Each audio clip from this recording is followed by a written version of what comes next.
going to show you how I remove these funny looking bulkhead bolts. Get a drill,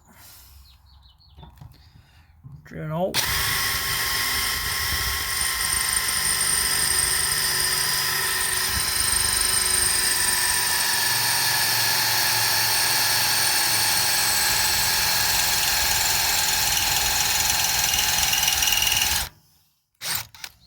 That might be enough.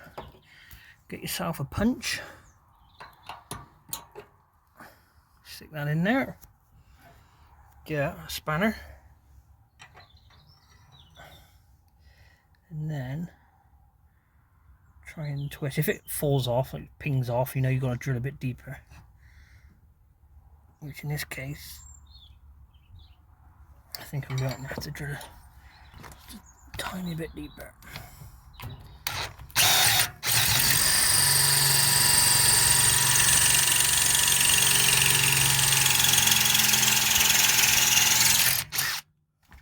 That might do.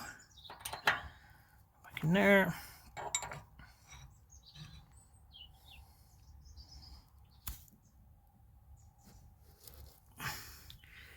She's gone.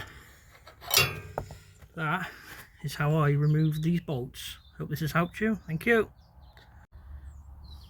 You probably might want to drill 2 holes, one each side, because now I can't go anymore now because of the frame. So all I'm going to have to do is drill a hole this side and go again. 1 on each side. Just like that.